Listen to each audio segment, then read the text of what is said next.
It's not my fault. Did you forgot? No, I didn't forget. I'm sitting at the computer. Hello, everybody. Hello, chat. They can hear us. Okay. I'm just trying to post this Mina the Hollower gameplay thing to GamesBeat because I was trying to get it done, but the kids have been kids all morning. You know how kids can sometimes be kids. Yes. I was once a kid. I remember. What did you do? I set it for 10:25 because for some reason I don't know, or 11:25. I don't know what's wrong with me. Minutes. I know. I'll tell you what, Jeff. Of all the things to be hard on yourself for all of your many failings, this is not one of them. I also thought I did more editing to the Jeopardy video than I did. I'm watching. I'm like, I thought I cut this out, but wow. Yeah, that's one of those days. You forgot to edit out the parts where I say Terranigma again. Yes, exactly. Yeah. I always have to bleep it when you say that. Okay, let me just. I'm like literally just putting in the meta description for Mina the Hollower, and then I'll be good. You're good. So what am I doing? That's a good video game. Yeah, it's like they know what they're doing. Sad. Wow, the video's live on YouTube now. Yay! I'm mad that they're acting like you're their best friend when I'm their best friend, not you. Celia showed up and was cheering me on. Even though she yelled at me on what was the podcast? She yelled at me on Spawnwave's podcast for being a leaker. She's like, that makes developers feel bad. I'm like, I know it does. Yeah, I'm sorry. It is what it is. I'm not even really. I feel bad. I'm not sorry, but I do feel bad. Don't worry. I had my own awkward moment when I was like talking about like it seems like people don't talk about Sifu that much after it came out, and then like Tinsley, the PR person, was like, actually, here's why it's doing really well, and I was like, oh. Right, people work on these things. I was like, oh, sorry. I saw you post that. I'm like, I bet Stephanie's gonna say something to him, so I'm not surprised. I still stand by what I said, but I feel like people were more enthusiastic about that game before it came out. But I did feel bad. And it is selling well. There's no denying that. Like 500,000 copies, really good. Like it took Returnal a little bit longer. Well, Returnal's $70, of course. Yeah, but what about my take? Yeah, your take's really good, Mike. Good job. You're so brave. Yes, I agree with that. So brave and smart. Yes, smart. That's true. Like beautiful too. It's crazy. It's like yes, that's everything. Now I'm beginning to detect a smidge of insincerity, but these things are all true. Not at all. Too hot. Let me get this down. Woo, too hot, Benny. Woo! It is too hot here too. I'm going to hit publish. Did I do everything right? The tags disappeared again. This new backend is giving me headaches. Okay. We had it rained all day yesterday, and it melted all the snow finally, and I was like, oh, this is good. But then it rained so much that my basement flooded, so then I was like up really late cleaning that, and now today it's just snowing again, so there's snow everywhere anyways. Sounds great. What's the problem? Ohio snow is very different. That's fair. Don't mind snow. I don't like getting rid of it. Alright, I'm closing that.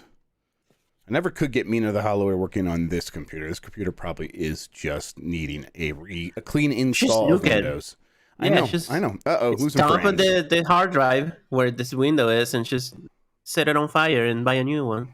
I could tell Don't even use the same drive. If I don't get a little snacky snack right now, I'm going to get really hungry in the middle of this podcast. I'll be right back. All right, go get yourself I entered my camera. And when Mikey gets hungry, he gets pouty. And when Mikey's pouty, ain't nobody happy. That's right. Ain't nobody happy. You think he's going to get like a Nutri-Grain bar, or what do you think he's going to get? Arby's sandwich. Guess what I just had for lunch? An Arby's sandwich. All right. There's Classic. that. There's the chat, which is like important because there's people chatting there. What else do I need? Is it important? I'm in chat all the time, and we don't say that much. We don't say that. Oh my! Okay. It's breaking when I try to do that. You know what?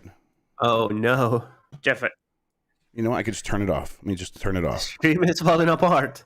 Jeff, I need to show them my cookie. Ooh. Is it a big cookie?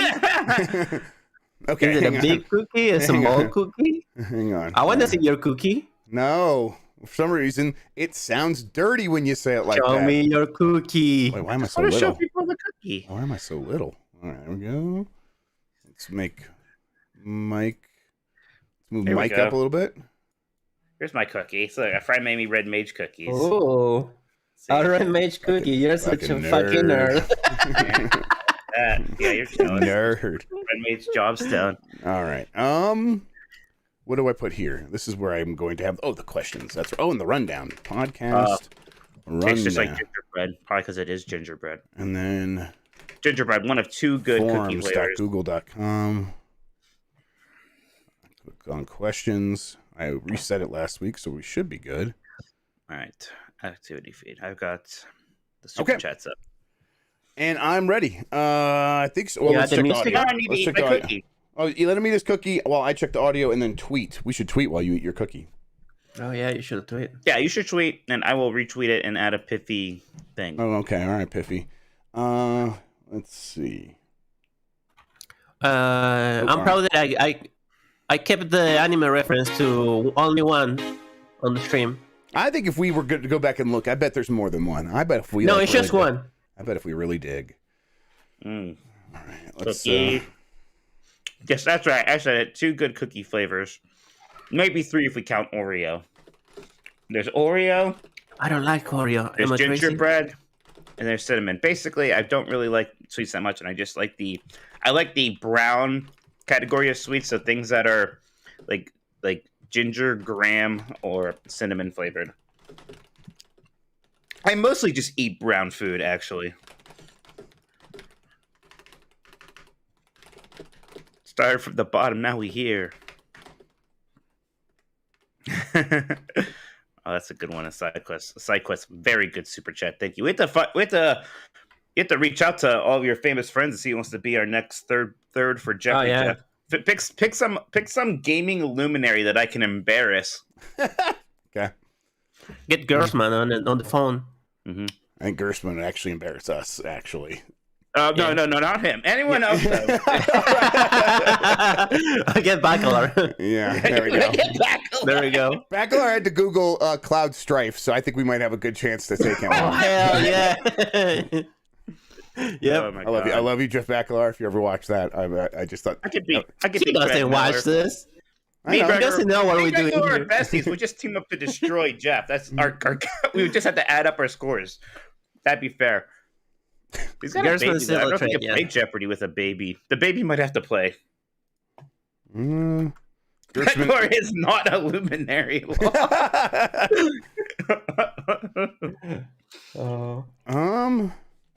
Just don't tell them the buzzer secret. That's right, Rachel. All right. We got people filing in. If you want to hit that thumbs up button while we're waiting for Mike to finish his cookie, that would be very helpful. Yeah, come on, it's cookie content. You guys did hear the song, right? When I played it, Mike, you heard it. I do not remember. There it is. Yes. There we go. All right, and I think we're good. Are we ever that good though? I'm good. Jeff's good. You, I don't know. Yeah, I don't know. All right, I do. Retweet.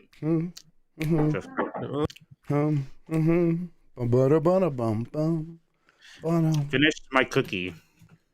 Man, next month we get Mario Kart 8 DLC and Kirby.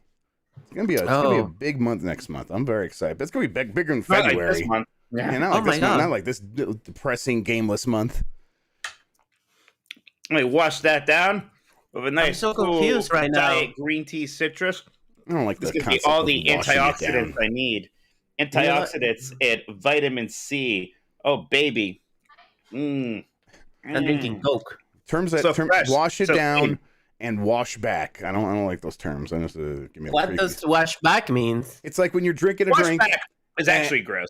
Yes, it's when you're drinking a drink and you're being kind of incompetent and drinking. So when you bring it back down, some of the liquid from your mouth comes back into the bottle or back into the glass or whatever. Yeah, there's a lot of particles, and it's why I don't like kids' cups. Kids need to drink opaque cups all the time, so I don't want to see their weird particle washback. Yeah, he's not wrong. It truly is a horror every time I walk around my house and see one of those things. So Yeah.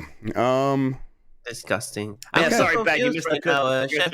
I just opened up Magic Arena and like Chun-Li is on the front of this video game, Man, and I don't know everywhere.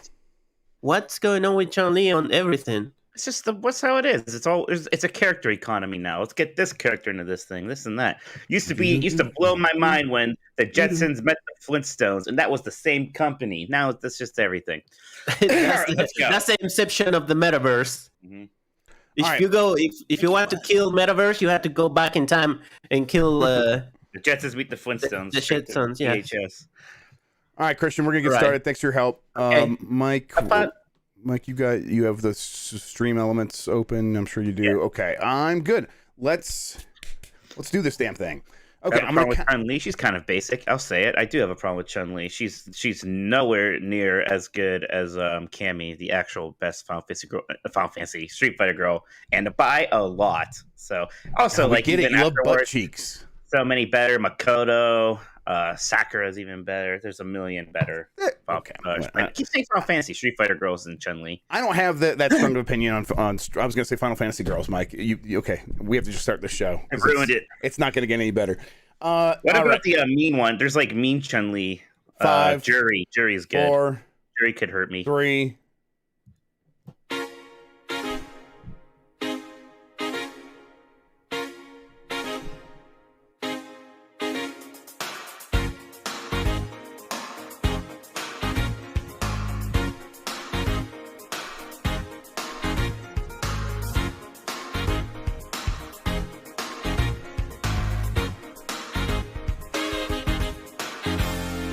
It's the internet. You're busy. Let's do this. Welcome to the GamesBeat Decides podcast. It is the podcast where we decide everything about the world of video games so you never have to think for yourself. I'm your host, Jeff Grubb.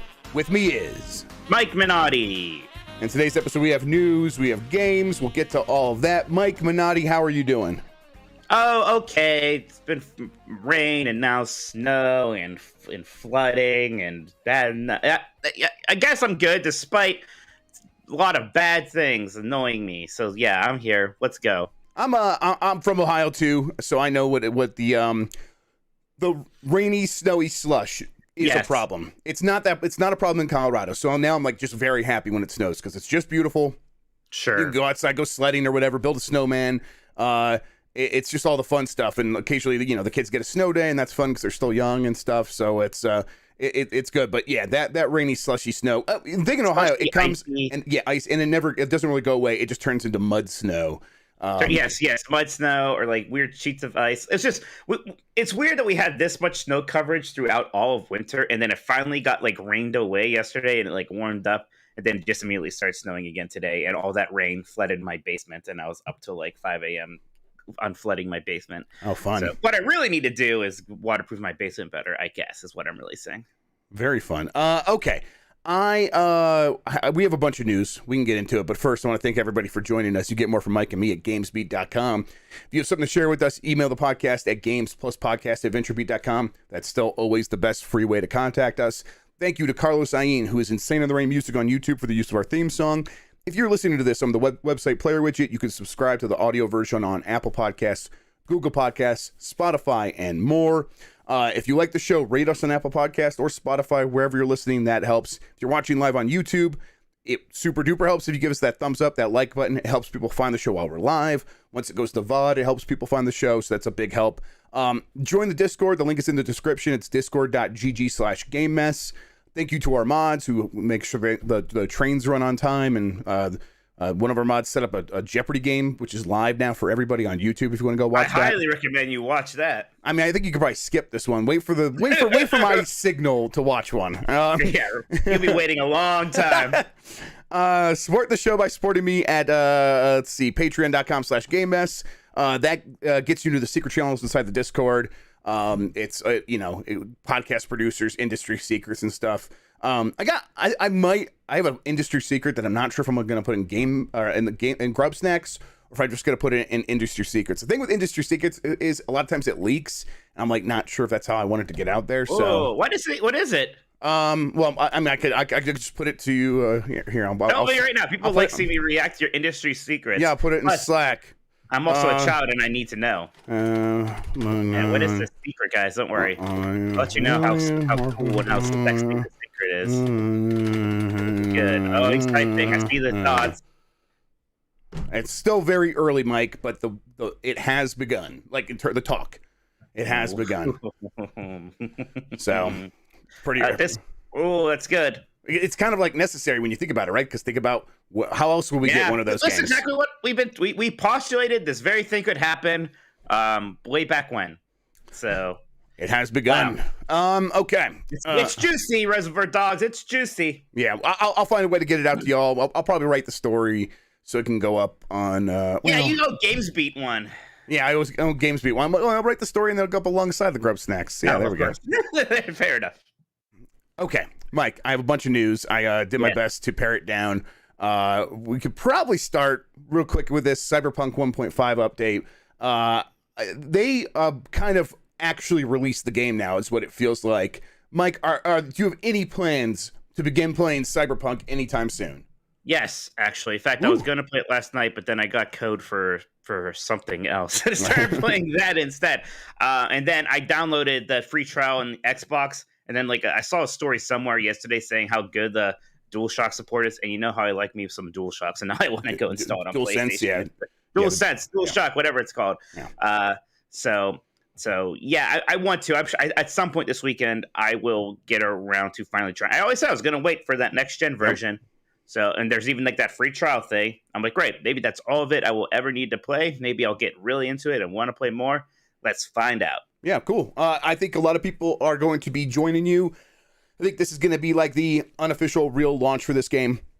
A lot of people who did just get PS5s or Xbox Series X's or even S's are going to be looking for games to play. And yeah, Elden Ring, Dying Light 2, all those games are coming out. But you know what you can get for pretty cheap?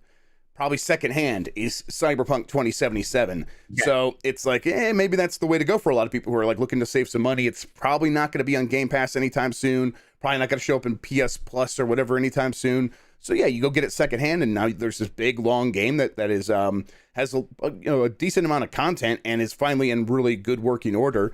Yeah, it seems like a good time to jump aboard. The things that stuck out to me the most seem to be the improvements to the interactivity of the open world. So there were civilians in the game before, but they might as well have not even been there, to the point that if you were to turn around and then turn back, oftentimes the civilians that were on the street would have despawned and new ones would spawn in. So it's there was no actual consistency to this sandbox. It was all just set dressing. Now they've added not just permanent civilians that are there even if you turn around, but also they react realistically. If you pull out your gun, if you point it at them while they're driving, they're going to try to drive away. It's a lot more like Grand Theft Auto or something like that. And it's kind of is it closer to that amazing Prey 2 vertical slice that I saw at E3 11 years ago?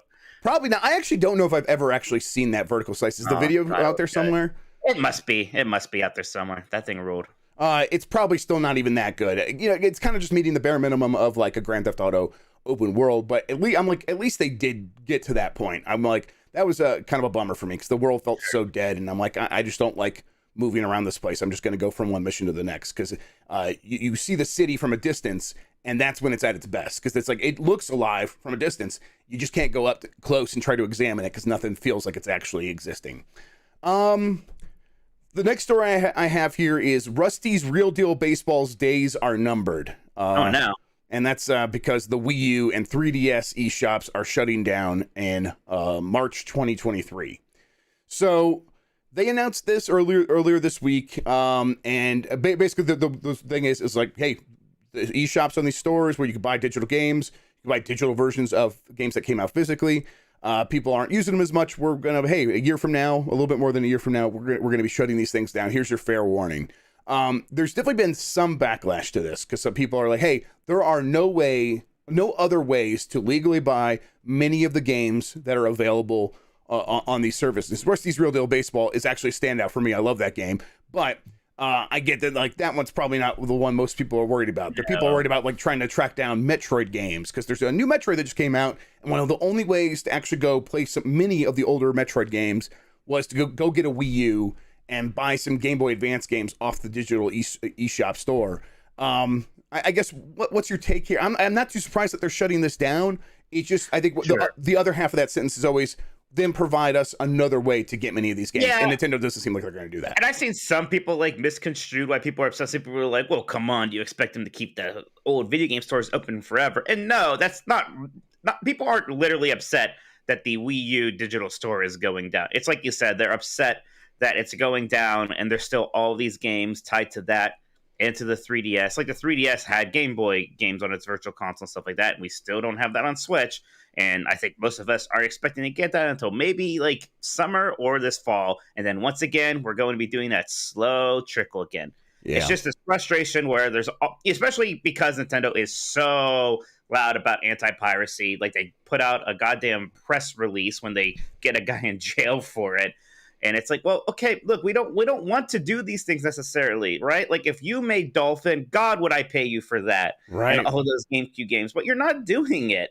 So, you know, and some of it, it's like, oh, Dolphin, maybe that's like a hard thing. But the Game Boy games, like why did they not release Zero Mission and Fusion on Switch before Dread came out, right? Like, come on, just like some of these easy things.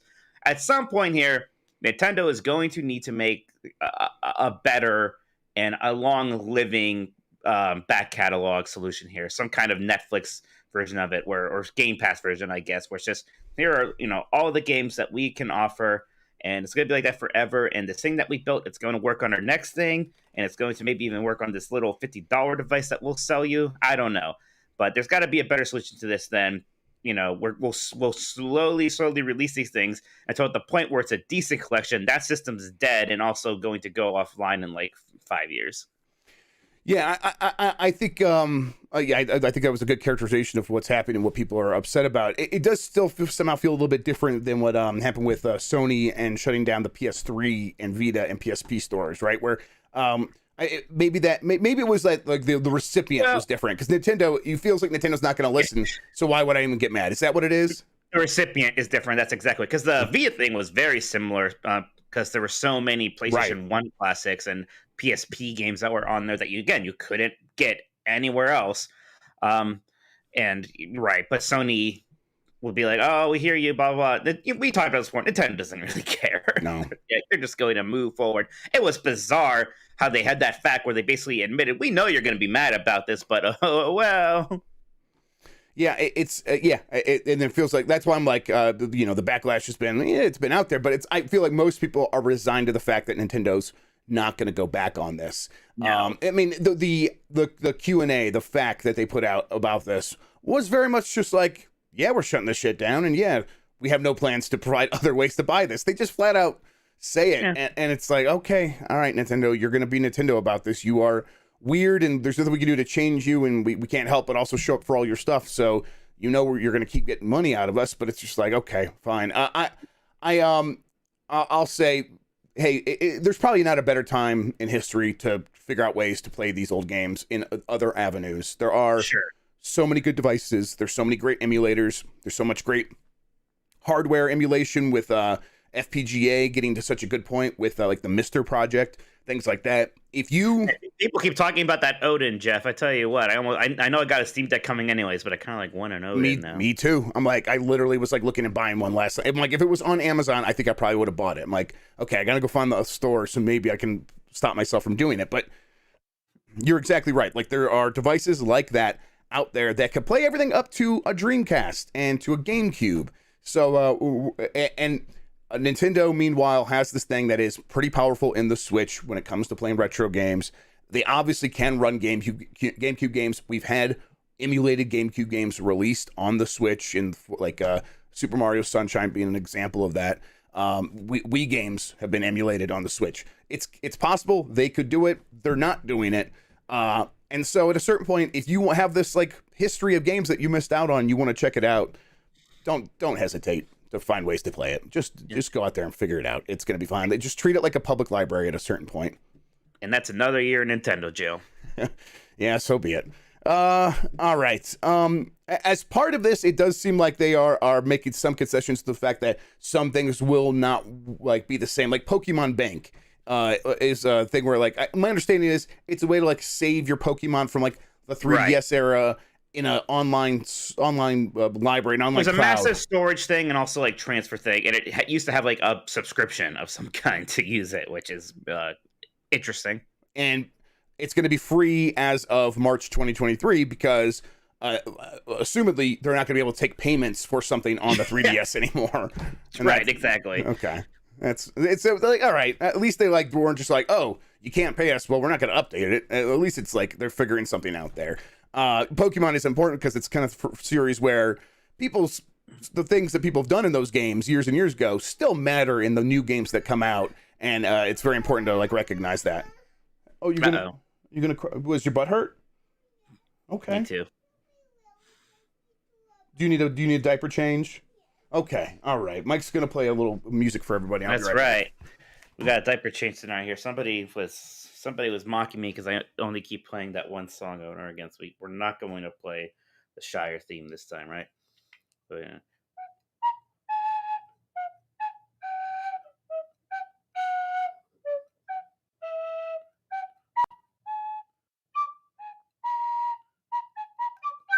What? Play another song, Mike. I'm playing Asgore right now. I'm doing it.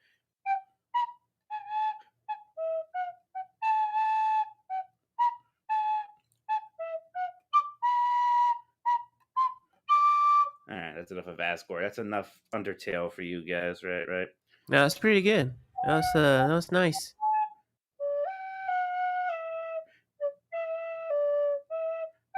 I'm moving my head. You can't see me, but I'm rocking.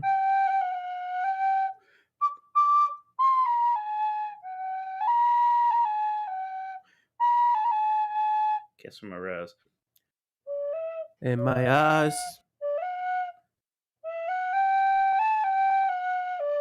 Almost.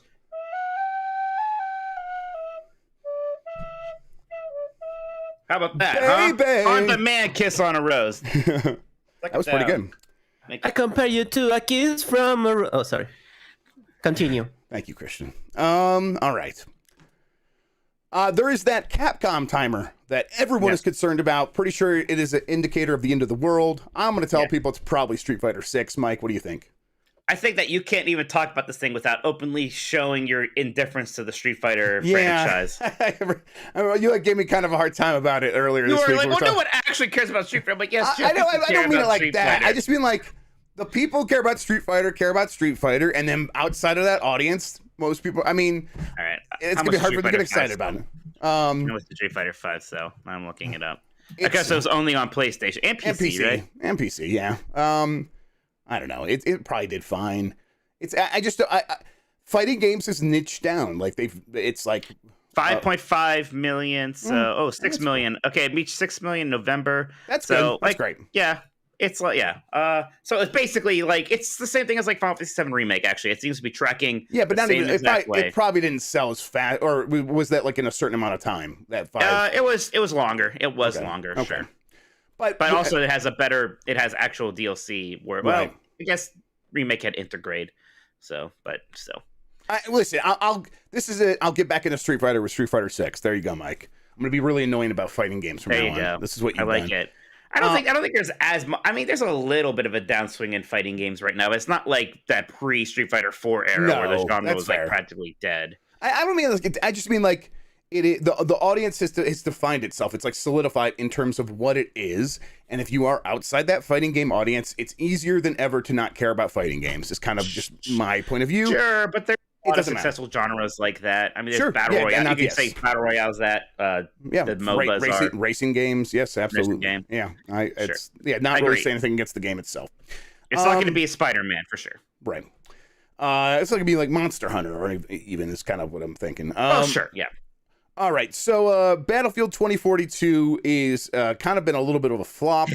What I've heard is, and I said this on Grubb Snacks yesterday, it is millions of copies short of its internal target, and since then, its initial internal target, and since then they've lowered their guidance internally, and it's still millions short of that. So, they're trying to lower the price and sell a bunch, but it's just not kind of catching up.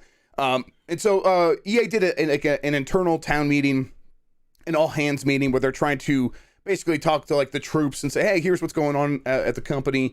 Battlefield 2042 was one of the main things they talked about. And they're like, hey, one of the reasons this game didn't do well was COVID, obviously. Also, stuff like the Frostbite engine is kind of getting old. That caused problems. And then Halo came out, and that was bad as well. That's kind of how they put it. It's a little bit like more nuanced than that, a little bit.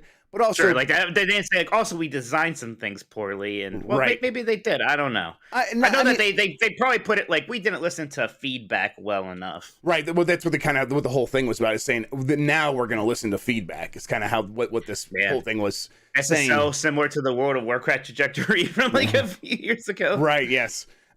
I'll say that like on an earlier Grubb Snacks, I kind of went over what happened with this game.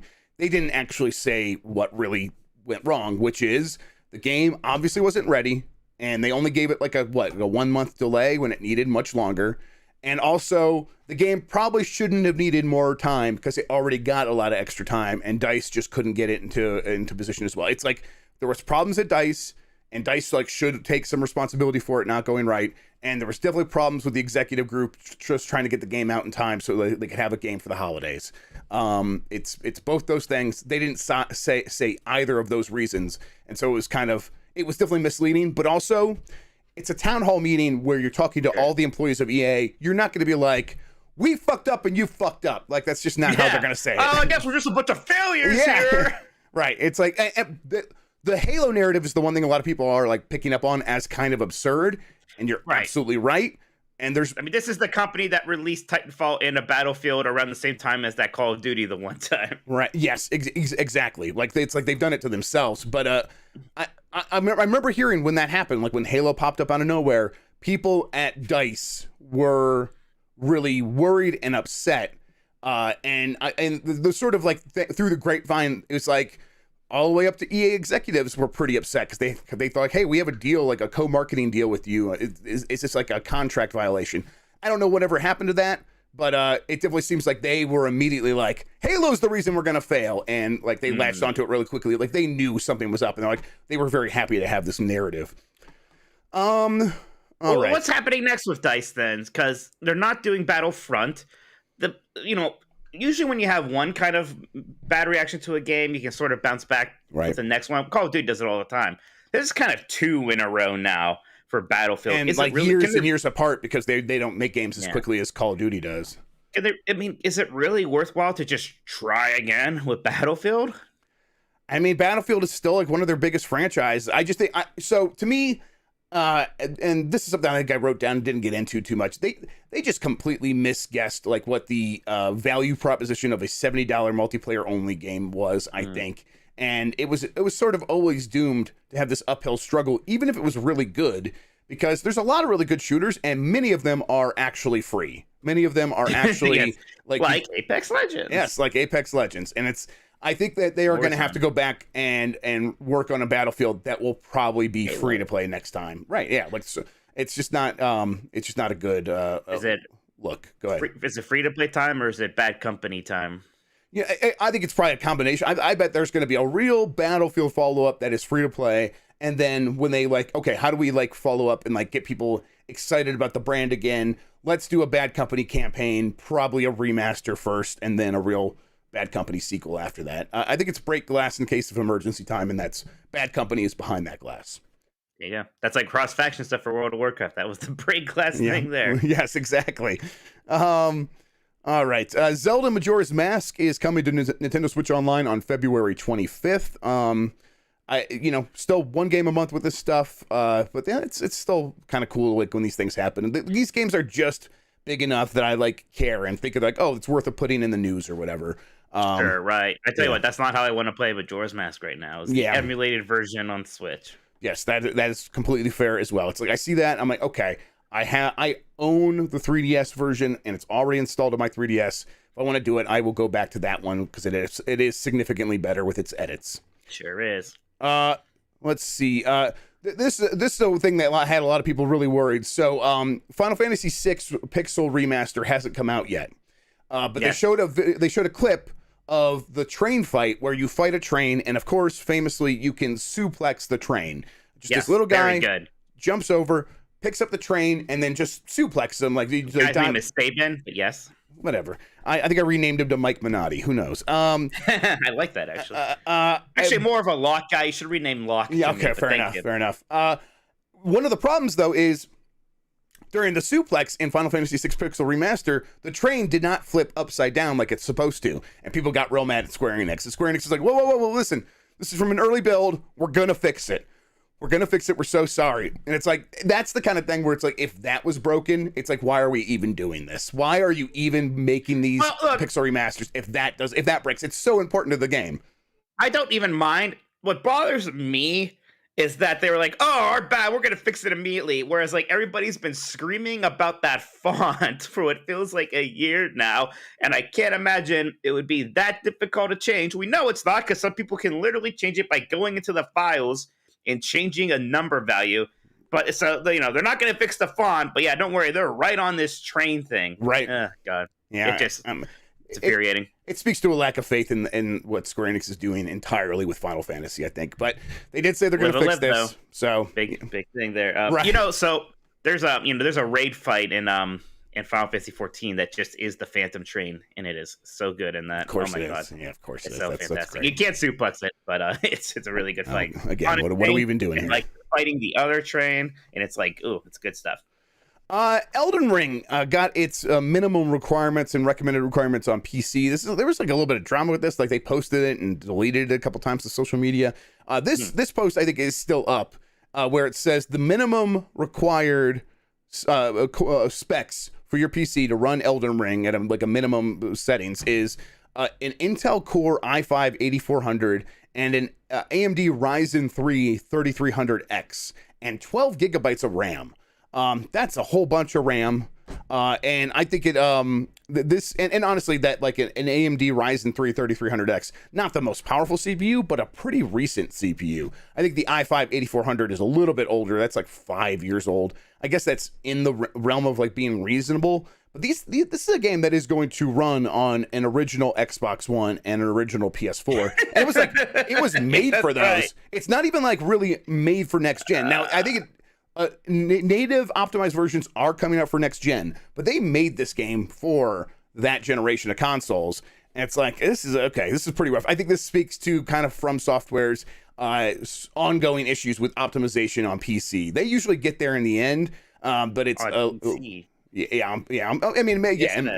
maybe console as well. Well, I mean, we'll have to wait and see. But I'm playing it right now. We could say that much, and I'm playing it on a handheld, and I'm playing it on a PC. And I'll say, like, when on a very powerful PC, it's probably going to be fine. But anything else, maybe there will be some performance issues, so we'll have to wait and see. But also, you know, the game's going to get updated. They usually do get these games to a place where they run fine. One patch. Yes. Otherwise, big fat no comment from me. Yep. The recommended hardware is a Core i7-8700K, a very kind of a really recent and powerful CPU. I guess it's that same generation, but still pretty powerful CPU, and a Ryzen 5 3600X. Again, that one's actually just a couple years old, and 16 gigabytes of RAM. That RAM, like that amount of RAM is a lot. I don't know much, Jeff. That's a lot of RAM. Yes, most games are kind of hesitant to go to have you require more than like 8 gigabytes. Right. A lot of it's quite a bit lower than that. To me, that just says, hey, we're gonna put a lot of shit in the world at the same time, and you're just gonna have to deal with it. And I bet there's like some like RAM like garbage collection stuff happening where it's like not doing a great job of making sure that if something is out of the world, that it does a good job of making sure it's out of RAM. But we'll see. Platinum Games, makers of Bayonetta and other fine wares, says they are open to acquisition offers as long as our freedom is respected. So maybe they saw what happened with Bungie and they're like, I want that for us. Sure. I don't know if Platinum. Yes, but I don't know if Platinum gets the Bungie deal, right? I don't think it gets quite the Bungie deal. No, maybe a deeply discounted Bungie deal, but even then, if you're acquiring Platinum, you're probably going to want a little bit more oversight, right? Because Platinum's got like the hit and miss thing, where it's like some of their games are hits and some of their games are real misses. what was the Avatar, the Airbender game, the last Airbender game that they made? Yeah, It was really bad. Right. I mean, the real issue is that they don't own a lot of that IP. Like, I think they own Wonderful 101. Sega actually still owns Bayonetta, even though Nintendo's published the last two. There's a lot of things like Nintendo owns Astral Chain, right? So you basically are just acquiring a development house, and if they want to have freedom, it means that you can't just tell them, well, you're making the new Devil May Cry or whatever you want to say. So I don't know if that's going to really work out for them. And maybe this is their way of saying, we don't really want to be acquired, so we don't care. We're only going to do it unless it's incredibly favorable to us, which to me is saying that maybe Platinum is not getting acquired anytime soon. Hideki Kamiya said he is totally serious about resurrecting Scalebound, and he says it's not a joke. So that's maybe saying, hey, Microsoft, come acquire us and we'll make Scalebound for you finally. I don't know how interested Microsoft would actually be in that. They're the ones who canceled Scalebound in the first place. So, I don't know. Like, Microsoft could still be the people to get Platinum, because why not? And if you're doing it, then sure, resurrect Scalebound. Why the hell not? This time, if Platinum is a Microsoft game studio or whatever, you can put more of your own stuff behind it. You can make sure that game at least comes out. Maybe, but if Microsoft doesn't acquire Platinum, which probably isn't happening anyway, there's no way that happens. Right, and it's if you acquire Platinum, then you have Tango Gameworks and Platinum, and then maybe it starts to make sense to have more of a development leadership presence in Japan at that point, and that could be the company, the Microsoft company in Japan that handles a lot of negotiations and management, and it has Japanese native workers and stuff like that. But otherwise, they're still in this weird situation where they have one Japanese developer. It doesn't make a lot of sense to have someone who's the what's his name, Matt Booty, the Matt Booty equivalent that only works in Japan. But maybe they get Platinum. Maybe that does make sense, and then maybe more stuff starts to click in Japan in terms of making acquisitions and stuff for Microsoft. But who knows how interested they are in actually solving those problems. Ubisoft says it will review any offer of acquisition that it receives. They were hey, we're not actively pursuing it, but Yves Guillemot said that, hey, if we get an offer, we will present it to the board in the best interest of the stakeholders and stuff like that. Sure. But they didn't that's just sort of course they will. They would have to. They can't ignore that. Right. Stuff, I think they also walked back. I think at some point they made a statement we have had no offers, and I think they kind of walked that back a bit. Of course, people have been talking to them. Right. Everybody's talking to everybody about acquisitions right now. Yes. Windows 11 is getting Xbox HDR calibration and a significant performance boost for games in windowed mode. Plus, it's getting variable refresh rate and auto HDR. This is I'm really happy for a couple of these things. I think the Xbox HDR calibration tool, anything to improve HDR in Windows is welcome, because Windows is pretty bad at HDR. So if this is a good way of making that stuff work better, I will welcome it. Who knows how well it'll actually work. And then a performance boost for games in window mode, in actual windowed mode in Windows. That's also welcome, because sometimes there's a lot of reasons to do that.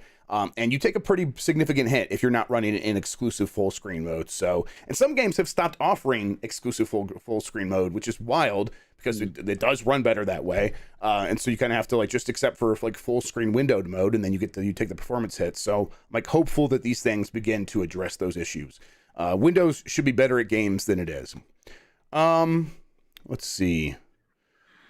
We got some stories about the industry continuing to be a pretty rough place to work. After 200 days, Ubisoft has failed to meet any of, and this is the name of the group, a Better Ubisoft's demands.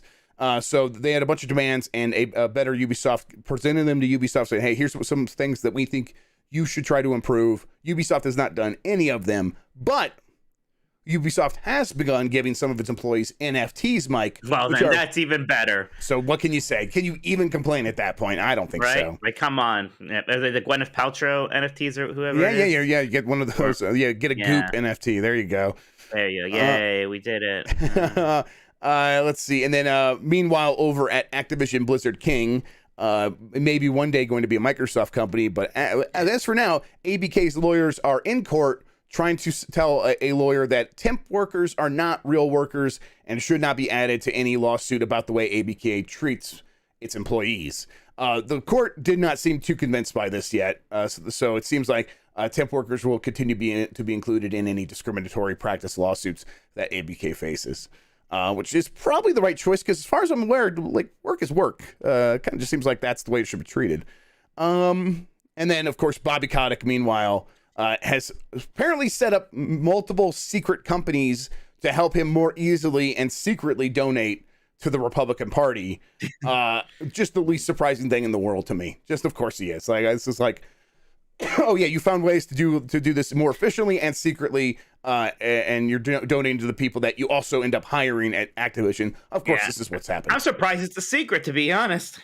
Right, like it's like, I'm like, he probably doesn't care about the secret so much as just like being able to donate more money than you can as an individual. I bet he's like, oh, these limits, I got all this money, I gotta whatever. All right, we got a list of numbers here that are relevant to a bunch of different games, so let's get into those. Assassin's Creed Valhalla made more than $1 billion in revenue. Those games, unsurprisingly, kind of, still big hits. And they seem to have that like casual audience that is like, I show up for Assassin's Creed games, and they haven't gone anywhere. Yeah, right. That's why I'm so surprised about the Assassin's Creed Live thing, just because it is such a like departure from something that is already working very well. But a number must go up, and the one thing that's working for them is Assassin's Creed. So maybe it's like, well, maybe the only way we can get this number to go up is to try to find a way to make even more money off of Assassin's Creed, and maybe a live service game will do that. But it's risky. Yes, it is. I mean, I wonder if they think like, hey, we can always go back to the old way of doing things if this doesn't work. So I guess we'll see. Well, apparently they have that one like Valhalla DLC being turned into just like a but it's like game. That one's like very focused on stealth, and it's like doesn't sound like a full Assassin's Creed. It's not going to be one of these giant open world RPG things, which a lot of us make fun of, but make zillions of dollars. Let's see more numbers. Metro Exodus sold 6 million copies. Embracer Group has 216 games in development. Lost Ark hit 1.3 million concurrent players on Steam. Epic has 500 million Epic accounts. That's not just like Epic Game Store PC accounts. That's like anyone who's ever played Fortnite as well. And Nvidia's Q4 revenue grew 53% to a record $7.64 billion. Mike, you play any more Lost Ark? No, not since that stream. I do want to play some more of it. Like, part of me is like, do I keep playing it on stream or what do I do? So I'll get to it. There's been a lot of games to play right now. Here is our section called TV. Halo TV series is already approved for, or already greenlit for a second season. The show is not out until March, I believe. First season. That happens because it apparently is meeting its metrics for getting people to sign up for Paramount Plus, which, if you don't remember, was once called CBS All Access. And if you don't associate CBS with like old people who just happen to leave the TV on, you should. That's what CBS was. And the NCIS network. Exactly. And like CSI Miami 2 or whatever. And they had like that older audience, and that's also true for Paramount Plus, where it's like an older audience is showing up for that and like watching that like what is that Wild West show that's really big with old people right now? Westworld? Not Westworld. That one's the robot sci-fi one on HBO. Oh, there's a new one that I don't even know. Yes, Yellowstone. It's Yellowstone, and it's like, but it's like for like ancient people. It's for old people. Yeah, it's for people who like forget about remembering what King's Quest is, man. They remember like text adventures. Right. They remember actual kings running the United States. I remember when America had a king. Yeah. But yeah, so and he didn't put us on no quest. Halo is having the effect where it is definitely attracting a much younger demographic, and Paramount Plus is like, yes, thank God. We don't care if the show's good. This has nothing to do with the show being good. We can market it and get this younger audience. And if Netflix is any sign, you do that for 2 seasons, and that's all you need to do. And then after that, no one cares anymore, and no one new signs up, so you can just cancel it then. So that's what's happening here. More in the TV segment. Last of Us TV series is aiming for a 2023 release. I thought this might try to come out later this year, and I thought it might try to come alongside a Last of Us remaster, which does sound like it's very close to being done and coming this year. They've never like said that, or the Last of Us remake, whatever it's going to be. But the word is it's close to being done, and it should be ready to go later this year. But you could probably release that game, have it out there, and a few months later the show can come out, and then a new audience will be like looking for that game, and it'll already be on the market, ready to go. I think that's kind of how they're thinking about doing it. Netflix is working with Take-Two on a BioShock TV project. Mike, you care about this? No, I feel absolutely nothing. That's kind of where I'm at. I'm in the same place. I'm kind of shocked anybody does, right? I mean, it's like, all right, yeah, another media adaptation. It's like BioShock, which like 2 or 3 times already went through this whole thing. Like, you're gonna make a BioShock. Gore Verbinski, maker of Pirates of the Caribbean, is gonna take on BioShock. It's like I don't know, man. Like like Uncharted. Everyone's like Uncharted movie, and then they made an Uncharted movie, and you take this prestigious, important video game franchise, and now it becomes a mediocre movie. Like, yes. All right, great. Yeah, and again, I haven't seen Uncharted yet, but based on all accounts, right? Like, it's not.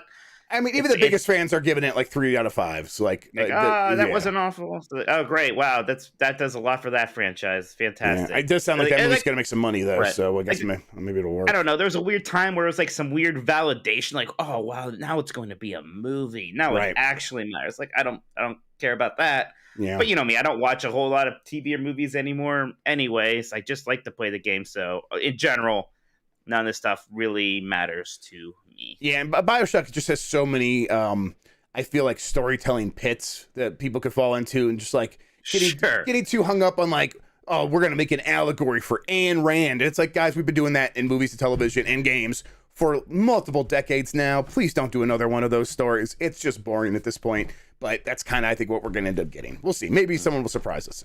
Right. There's a lot of things that were like video game violence I was okay with, but once it turns into live action violence, it's going to be weird. I don't know. Yeah, you're right. I know what that show's going to be. I'm not going to be very interested in it.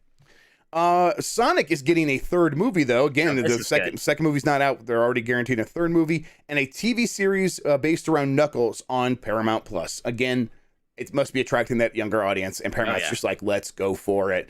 I think, that first Sonic movie is fine. It's the kind of thing where if I put it on for my kids, they will occasionally sit down and watch most of it. It's not like Moana or a lot of these Disney movies where like they get or even like a Miyazaki movie where they'll sit down, they'll watch the whole thing and they're rapt the entire time. But they are like, at least like, this is a good time. When like the Miyazaki movies, man, I tried to get my nieces to watch Totoro. They got bored and I was mad. Totoro, I think you got to be a little bit, you got to be in that right age range to have like the patience for Totoro. They think Totoro's cute, but they don't want to sit down for the whole thing. Spirited Away, while pretty intense, I was about to say. They can't look away from it. They can't look away from it. Like, they're just like, this little girl is so brave. It's kind of how is what they're like the whole time. Good on them. Yeah.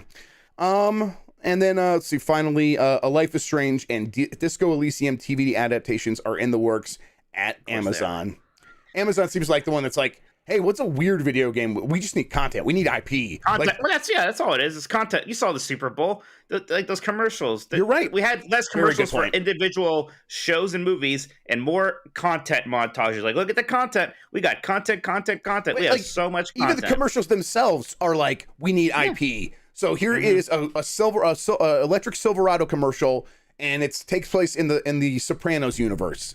And and here's a GM commercial, and it takes place in the Austin Powers universe. It is just like, we're in that, like, everyone's looking for IPs to leverage their services and their products in a way that's like actually getting pretty grating to a certain point. But whatever. Amazon looking for interesting video games. They've already done this, and we talked about it before. Costume Quest, a cartoon on Amazon Prime Video already. And it's like, that was a pretty weird one to just pull out of video games to turn into a cartoon. They've got multiple seasons of that show now. Now they're looking at Life is Strange and Disco Elysium, probably to do the same thing, but for different audiences. Finally, the acquisition section here. Focus Home Interactive acquired Lycar Studios, which is the one that makes Metal Slug Tactics. The game looks very good. It's not out yet. Oh, yeah. Krafton acquired 5 Minute Lab, which I don't know what they do. Sorry, I'd have to look into that. But Krafton is the PUBG publisher. The Krafton's the one that makes that, and they're making all that, like that Dead Space spiritual successor as well. Nacon acquires Daedalic Entertainment. Daedalic? I don't know how to say that word. Daedalic. And they are the makers of Gollum. And they've 53 million euros. Yeah. Okay. Yeah. You ever play God of War? I'm sorry, what was that? You never played God of War, obviously. Oh yeah. No, wait. I think there's like a Daedalic class starship in Star Trek or something, and that's why I know. Oh, okay. Okay. I'm like, you don't know if it's from God of War, Star Trek, but you know it. I know it's actually from Greek mythology, I think. But yes, I recognize that the word is definitely from something like that, but I don't know shit about it. I'll say that much. Okay, Mike, that does it for the news. I believe we have received some super chats, and I would prefer if you would read them right now. Let's read those. Symbol the rapper music says, "What up, guys? Appreciate all you do. Do you guys think they are done patching GTA Trilogy? Hands are still too big and clip through weapons." I bet there are still probably some patches coming out for that, but I wouldn't expect anything too big there. Right. We know the game already sold much better than they were expecting, even when it came out as a disaster. So how much more work are they really going to put into it? I don't know. A side quest says, "Hey guys, I had a dream last night that Mike destroyed Jeff and AJ in Jeopardy. Wait, that actually happened. Suck it, Grubb. What the hell? Suck it, Grubb. You paid money to say this. My buzzer was broken. No, your buzzer was working completely fine. You were just slower than everyone else, you baby. It wasn't working perfectly fine, but there was definitely times where I got it in before anyone else. Absolutely. Yeah, well, I don't know. Yeah. Isaac Spencer says, "This goes out to Jeopardy champion Mike. These are very good super chats. Thank you, Isaac." God, we can't do Jeopardy ever again, apparently. No, it's happening. J-Boy on the Run says, "Jeff, any MMO coming to Xbox you may know about?" I don't know if they're trying to be sly here and asking specifically about World of Warcraft or if there's something else, but I don't know if there's any big MMOs coming to Xbox anytime soon. Not anything. Like there was that one that was going to be on Xbox. Can't remember the details anymore. But since then, that company got public funding and is deciding to publish their game on multiple platforms, so it's no longer just Xbox. But that's also still years away. X-Wolf Assassin says, "Hey Jeff and Mike, what's your opinion on the community's debate concerning wanting quarterly Xbox Direct? Any Xbox first-party updates at all, too?" I mean, I think Directs are a good thing, and everybody... I would be happier if people did them, but I don't think Microsoft's going to start doing quarterly Direct-style presentations or anything like that. What is their... How do they do things? I'm trying to even think. I feel like they are ones who really save up for a big E3 usually. Well, right? when they don't, they do their shows. I can't remember what they call them now, but they do like live streams, and it's like we are going to set aside 4 hours, and we're going to talk about 20 indie games, and we're going to spend 5 minutes showing the game, and then 10 minutes having a conversation with the developer, and it just has no pace, and it's like so hard to watch. And they do that even with like their non-indie games as well. They kind of do a similar sort of setup where they're like a lot of interviews in the show, and it's like I think they will see the success of their last E3, and they'll be like, maybe more of our shows, our presentation should be like that. But I think you just said it, like they save up for E3. They are definitely saving up for this next E3, and then maybe after that they'll start looking around and like, okay, maybe we could do mini E3s throughout the year. J-Boy on the Run says, "Warning, don't speed past the police." And that is a cyberpunk reference. We were talking about that earlier. Supernova says, "The talk. What do you mean by the talk? Did Microsoft and Ubisoft start talking? Did Jeff Keighley tell you the secrets of the industry?" I'm not sure what Supernova is talking about here. Did you allude to something, Jeff, accidentally again? Which way is this from our thing earlier when we were teasing that one thing and I slacked it to you? I don't know, but if I tell you right, I already said whatever Jeff showed me has nothing to do with acquisitions. Right, not with no acquisitions. Adham Zero says, "Hello, Ubisoft's latest statement regarding acquisition possibility. I think based on near future games output, the company is past its prime. Plus, it has a ton of employees, which makes it a burden. Who could acquire them?"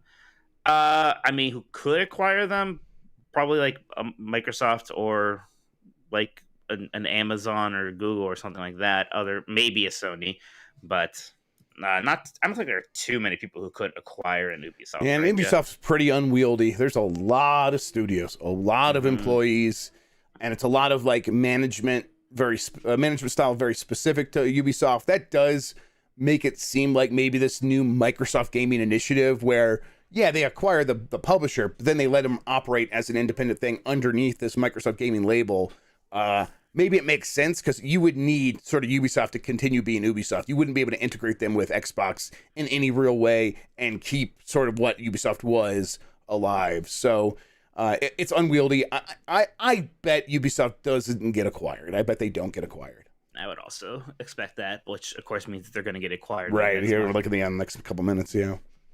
Bare-chested Bandit says, if you both had the power to assign the other a game that they had to play to completion, what would you hit each other with? I think Jeff would really, really dislike. Did you ever play Xenoblade Chronicles 2? No. Yeah, you would. I think that would be Jeff's least favorite game ever. I think I would make Jeff play that.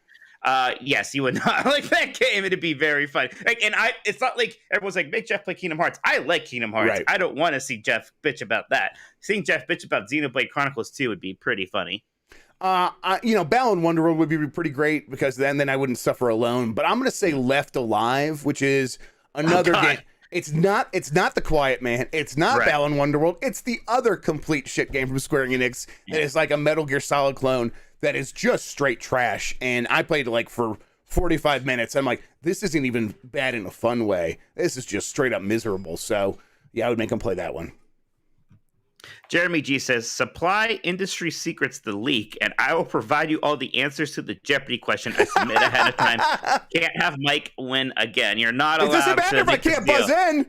Oh my God! Well, you better fix whatever you think is wrong. You better fix it because I'm tired of your I'll try a different browser. But you can see my browser really was crashing and not responding. There was an issue with something happening there. I was watching, and you're right. My buzzer was often coming in right after yours when I actually went back and watched it. So that's right. I'm like, okay, I probably need to just try holding down the spacebar button and see if that helps. I wasn't doing that. I wasn't holding down the spacebar. I know you weren't. I know AJ was. I wonder if we could set it up just so that we can all answer the question. Whoever gets it right gets the points, because there is latency and things like that. Like the buzzer system maybe isn't great for online stuff. It's so fun. I wish we could do the buzzer system, right? Because it is fun. You might be right. Maybe there's an alternate way. Maybe we can ask people for ideas for other ways of doing it. But if we could pull off the buzzers, I would prefer the buzzers. I like the buzzer, but it is basic. Yeah, it is just mashing, or apparently holding down the spacebar. Phantosur says, I'm tell you what, the spacebar thing works, then maybe we have an issue, because then we're not really hitting a buzzer. Right, exactly. And then it doesn't matter. Latency is the only thing that matters at that point. Right? Yeah, so. Phantosur says, happy Friday, guys. What will you be playing Elden Ring on this time next week? I've taken time off work to co-op play it. Cannot wait. I think it'll be Xbox Series X for me next week. And I think if I had to guess, it'd be PC, maybe a Steam Deck. Maybe a Steam Deck. Yeah. Supernova says, are Kamiya's tweets about Scalebound sarcastic or serious about reviving the game? Do you expect it to happen? I'm sure he's serious. I mean, why wouldn't he want Microsoft to give him money to make a big AAA action game, right? Right, and he also knows it's the kind of thing that has a lot of buzz, and he knows that Microsoft has a lot of interest in producing content right now, so maybe it'd be a little bit different than the last time they tried it. But also, I don't. He's not being sarcastic. At the very least, he's not being sarcastic. Colin said, Walter Goggins just confirmed for Fallout show that everyone forgot about on Amazon. This is an interesting tweet to me, Jeff, because one, I did forget about that show, and two, I have no idea who Walter Goggins is. Walter Goggins is a fantastic actor. I best know him as the big-breasted trans woman in what is that biker show on AMC? It was Sons of Anarchy. Sons of Anarchy, yes. He was fantastic. He was clearly meant as to be on that show as that character, maybe once or twice, just a side character for a little bit. Steve Urkel'd it. Yes, and they'd be eventually they're just no, he's actually just gonna fall in love with one of these main actors, and it's very good. Apparently his name's Walton Goggins, not Walter. Yes, but that was on Colin. Yeah. I don't know. Walton Goggins is great. Yes. Okay, well, that's it for the Super Chats for now. If you guys have any more questions you want to ask us, we will read them before the show ends. Yep. I have a bunch of questions from the members of the private channels in the Discord. Starting off with, I'm going to go this first one here. Let's see, from Low Rule. Be honest, Mike. You are low-key terrified to say Terranigma on the show, on the podcast now. Absolutely. Oh, terrified. Never. Yeah. horrifying. When that happened too, I was like, did I just say that? I'm just gonna pretend that didn't happen. Let's just move on. And then immediately Chet was like, close one there. I was like, well, at least they said close one. That's good. Yeah. I'm like, I went back and listened. I'm like, I will bleep this. Actually, I will bleep this. It's just close enough. I'll tell you what. From Doctor Doesn't Suck Sus. Why does Mike hate lighting? Why does Mike hate lighting? He always looks dark while Jeff looks good. It's like good and evil are debating. I mean, even if we had a light. All my lighting is above me, and then I get light from the screen. And if I do like a dark mode thing, like when I'm reading the super chats like this, it's bad. I will buy an actual light here soon. It wasn't as bad back when my camera sucked, but now like I have this nicer camera, and you can really tell. Yeah, just get a cheap one off Amazon. You don't need any fancy lighting. Sure. Let's see, from Beef Hammer. Happy Friday, boys. Just a question for Mike this week, as I'm having trouble finding this info online. Can you tell me how many cat shines there are in Horizon Forbidden West? There are about 800 of those. There's a lot. It's a big game. It's gonna take you a long time. And how many in Elden Ring? I mean, 0. Okay. Elden Ring is they're not about that. They're like, that sounds like pussy shit. Pussycat shit. Pussycat shit. There, you got it. From Delta Prime 84. Hey, Jeff and Mike, time to read the tea leaves. With Microsoft naming the next Turn 10 game, Forza Motorsport instead of Forza Motorsport 8, what are the chances Turn 10 are going to make it an ongoing platform to be built on for years to come, like iRacing? Are they doing that? That's horrible. I hate when people abandon numbers. I didn't know they were doing that. So good. Is that a thing? Boo! Boo! That's awful. Stick to numbers. Stick to numbers. Stick the word. I hate that. I hate Gears of War just becoming Gears. I hate all that stuff. No, the game's Forza Motorsport 8. So what? Now it to be like Forza Motorsport 2022 forever. Great. Thank you so much for that. I think they should call it Forza Motorsport 6 Apex 2. That was the one that had the subtitle, which was like not something they normally do. I mean, I don't think it's going to only be a live service game. I'm sure in a few years they're going to want to make a sequel. Yeah. It's going to have live service elements, but there will be a sequel. Yes. For the there will be a sequel on this console. You're right. I think this one might last a few years because they used to do it every 2 years. I don't think they're going to do them every 2 years anymore. No, they will not. Well, I mean, right, they won't. Never mind. Yes, next. Velocity Prime 1. Hail and well met, Beef and Cheddar boys. Thank you, Velocity Prime. Thank you. With the weird discourse around the Horizon Metacritic score, is there any possible way to convince the gaming public at large that cracking a 90 is much harder now than it was 5 years ago? I feel like people don't grok that the growth in coverage in games has just made it mathematically harder than before, and that an 89 is still a terrific score. There's no reasoning with these people. They're maniacs, and there's no reasoning with them. They're insane. Yeah, like 105 people reviewed Horizon. You could tell that they were proud of the game because they were like, who wants a code? You can have a code. You can have a code. They were like, how many codes do you need? I'm like, I guess one for each of us. Like, okay. I was like, oh, they're confident about this thing. I think the game companies understand that. I mean, when was the last game that got a 90 or above? All of the Game of the Year contenders last year, I don't think any of them cracked 90, right? Like Resident Evil didn't, Halo didn't, Psychonauts did it. Maybe It Takes Two did, but again, I bet less people reviewed that game. I mean, look, it has less to do about that than the insecurity of some of these fanboys, where it's some weird talking point now. They're looking for talking points. That's all they care about, and so they'll know that the other side's going to make fun of us because we didn't get 90, and also we're really insecure about that. So now we're mad, so we'll blame somebody else for it.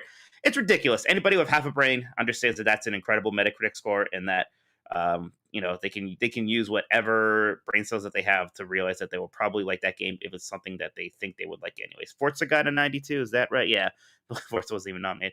Sure, but then specific genre titles also sometimes do better. That's why, like, niching down is like, and Walker 92, right? Very niche again, niching exactly down. Right. The audience that is going to review that game is the audience showing up for that game, right? And that's just that. Like, yes, it's very different. Remember, I gave Forza a 4 or 5. I got yelled at because, like, well, you shouldn't have reviewed it if you're not that much of a racing game fan. So there you go. Right, absurd. Right, especially a game that is on Game Pass now that anyone could just pick up and play. Yeah, absurd. From Winnie. Let's see here. I'm trying to write more and reading more from folks I admire. Jeff's PlayStation piece and Mike's Horizon review were great treats this week. Thank you. We appreciate that. Oh, thank you. I was proud of that review. I'm glad you said something. It was a very good review. People, if you haven't read Mike's Horizon review, definitely check it out. Review in progress, technically, but I almost hate even saying that. It's a review. I didn't give it a score. I didn't beat the game yet, if that bothers you, but it's how I feel about the game. Yeah, still worth reading. What are some of your favorite pieces of yours and your coworkers that a newbie to the GamesBeativerse should look up? I am terrible at recalling this sort of thing. I had to, you know what? I have an email the other day I sent with some of these. Let me check this out. Let's see here. Yeah, man, I'm trying that. Yeah, that's rough. I did like that Horizon review a good bit, actually. I actually think I did like my Horizon, the other Horizon, Forza Horizon, the recent one too. That otherwise, like just some stuff. Oh, I wrote that one story about Kirby's Adventures ending that I liked way back when. That game is a great ending, so that was fun. I like my stories wherever I get a chance to explain like what is like a big story, and like people are like freaking out and they're like, what does this mean? Like when the initiative hired Crystal Dynamics to come help with Perfect Dark, yes. And everyone's like, well, this means they're fucked. This game's doomed. Yeah. Microsoft can't make games themselves. This is their Quad A studio. They can't do anything. It's like, okay, everyone calm down. I talked to some people. Here's what's really happening. You are freaking out for no reason. And it's like being able to like very carefully explain like why some companies would want to do this, how it's similar to the way like Nintendo works, and other companies are looking at that and saying, hey, this could work for us too. Let's go for it. What it really means for Square Enix, a company that owns Crystal Dynamics. Why wouldn't they want them working on one of their own games? Like that sort of stuff. There's I also like that GoldenEye 007 on Xbox is like an old wrestler at the Royal Rumble. I like just those good headlines where I think of the headline first and then everything else sort of falls in after that. If I think of a good headline, it's like, okay, the rest of the story is going to write itself. And that was one of those cases.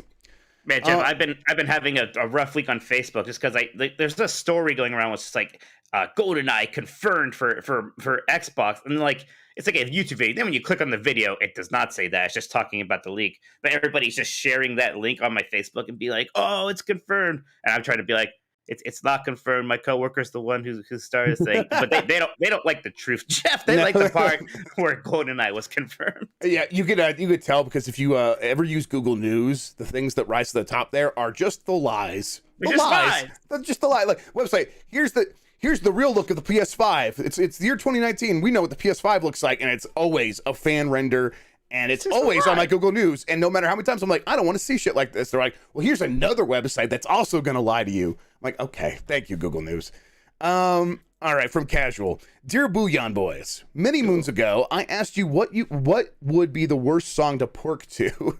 I've matured a fair bit since then and realized this was a childish question. I ask you instead,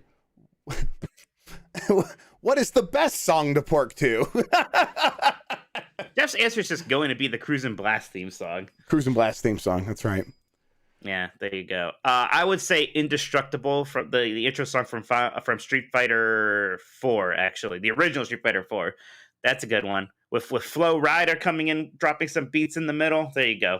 For the worst song to pork to, did I say Bolero? Because that's actually probably the worst song to pork to. It'd be so anxiety-inducing. Yeah. Oh, my God. Oh, man. Yeah, my brain would actually probably break. All right. Let's move on. Bench JC. How have you been enjoying Horizon? By the time y'all read this, I've already started, but I'm really looking forward to it. Yeah, everyone should, if you want to buy the game now, you should have the opportunity to do so. You should be playing it. I am enjoying it just fine. We did a bit of an addendum to Last of the Nintendogs. If you want to listen there, I think I intend to put that conversation. I can put that conversation at the end of this episode for the podcast listeners. I'll probably just do that. I think we're all enjoying it. I think it's obviously a really well made game. It's got a ton of stuff. There are so many things to do.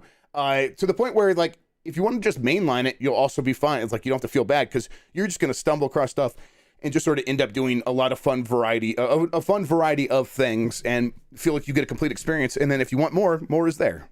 It's one of those games where I do have like a list of criticisms, but ultimately it's like I actually really like playing this game a lot. I think it's very good, but yeah. So it's great stuff.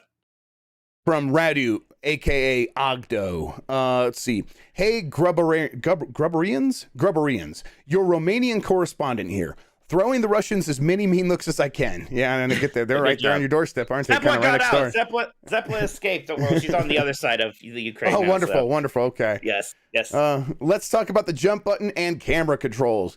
Oh. Having just replayed Rayman 2 on a Dreamcast emulator, looks amazing with the HD texture pack. I was thinking all 3D platformers struggled with the camera in this era, and many still did years later. Maybe some still do. My question is, did we fuck up as an industry by not making a shoulder trigger button the default jump in 3D games?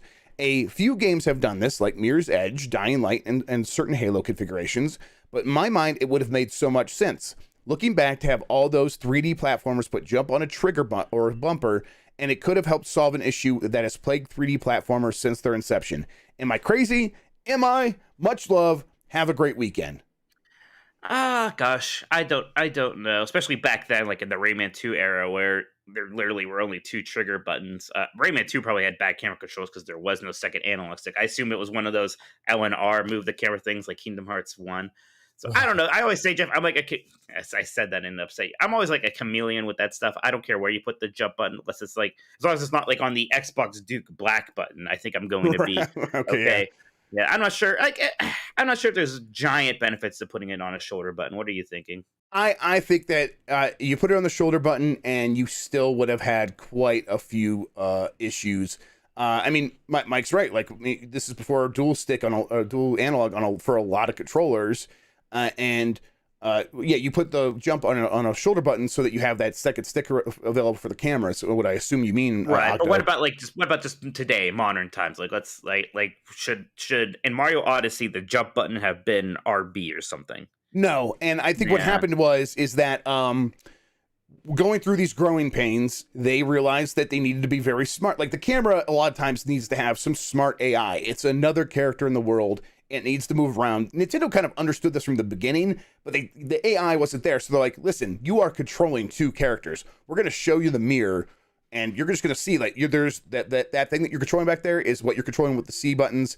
You are in charge of this thing as well.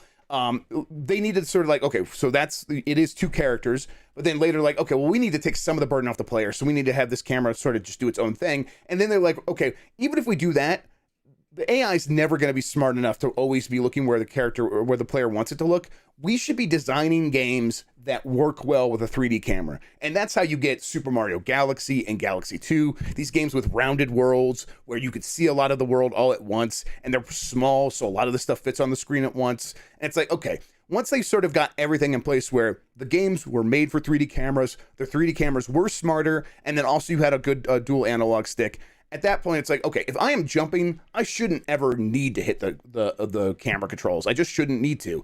In a first-person game, it's a little bit different. That's why Mirror's Edge and Dying Light do need it on the shoulder button, because you need to be looking and jumping at the same time. But in a 3D platformer, the game should be well designed enough that you never encounter this actual issue. All right.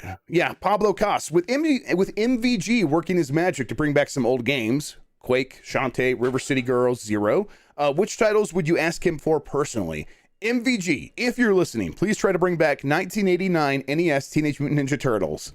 I've asked him about this before. Slayer for the 3DO, the first person Dungeons and Dragons game. He should do that. He said he would, but of course he'll say that to any game you tell him to do. So yeah, what do you think? Gosh, I think I played through River City Girls Zero and really enjoyed that. I'm super excited for Power Slave coming out. I can't wait for that. Yes. Gosh, I would. Yeah, man, I don't know. I don't. Is it? If it is, I need to download. I don't think it is. Okay. If it is, I'm ashamed and I need to get on that. But I'm trying to Power think. Like, Slave Exhumed, and you could buy it now. Let's see if it's available to actually play. You keep going. You talk about this while. No, I'm trying to think anyways, because I'm trying to think of something else like River City Girls Zero that you can bring over. Maybe maybe they can get on bringing over February 10th. February 10th, 2022. Okay. Power Slave Exhumed launched, so you can play it right now. What the hell? 1 week ago. That. I am adding to my account, and there we go. It's got 208 reviews on Steam. Very positive. All right, I'm going to be very careful about this, Jeff. But I think maybe MVG and Night Dive can bring over Terra Enigma. Okay. I don't know. Do I even know what Terra Enigma is? It's an action. I'm afraid to say now. Yeah, it's a top-down action adventure game, kind of like a Zelda, but a bit more actiony, a bit more RPG-y. If you ever played Illusion of Gaia or gosh, I forgot the other one there that they also did, not ActRaiser. It's this Quintet company did it. God, Illusion. I got this right last week. Illusion of Gaia, Terra Enigma, what? Soul Razor. There you go. From Easy Izzy. Mike, do you think Cody Panzer Rhodes... Dragoon Saga is the correct answer, Beefhammer. There you go. Hell yeah. Panzer Dragoon Saga is the right answer. That is actually... Great. Thank you for coming in with that. No, that was important. I didn't mean to scream, but no, we should be screaming at MVG to just go remake that. Tell them, like, we will pay for his legal fees. Yeah, well, like, not remake it, because they did such a good job with, like, basically a Saturn game with Power Slave Exhumed, right? I meant remaster. It was just a slip of the tongue. I know. Okay. Yeah. I shouldn't have. Yeah. But... Okay, let's see. Easy Izzy. Mike, and I should have put this in the news. Do you think Cody Rhodes will win the WWE or Universal title in 2022? I think that's the only way they could have got him to come to WWE is they promised him he's going to win one of those. I don't even know if he cares that. I don't know how much he cares about titles because he did that early angle in AEW where he can't challenge for the AEW World Title. He wants to book. He wants to have creative control is what he wants to have, which is why the WWE thing is weird because he's not going to have that there anyways. So I think his only real concern with going to the WWE at this point was money, probably. Because I don't think they're going to... They might give him the title anyways because there's so much buzz around it and maybe as a bit of an FU to AEW. I don't know. But I'm not sure how concerned Cody is about the title. He was on a podcast. He said that he was like, I want as many accolades as possible before I retire in 3 years. But maybe I'm misconstruing. Yeah, maybe. Maybe he wants to win a Royal Rumble really bad. Maybe accolades is something different than what I'm thinking. Yeah. I don't know. That whole thing was weird. It's weird. Yes, it's weird.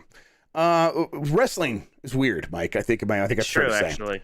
From Giselle. Hey, Jeff and Mike, any idea what happened to that Soul Reaver remaster that Special Nick said was being worked on by Nixies? Obviously, Sony bought them, but I don't think we ever got a confirmation it was canned. Nixies probably is going to finish it if it got started and it was like the contract was done. But I don't know. People were just asking about Soul Reaver in chat. People really want. I know it's never really a giant Legacy of Kain or Soul Reaver guy. I tried Soul Reaver recently and I just couldn't get into it. It's too. At some point, I want to go back. So I tried the Dreamcast version and I just couldn't. Dreamcast version is good. I missed out on it. I'm not going to be able to ever really enjoy those games. I don't think. From Laushin.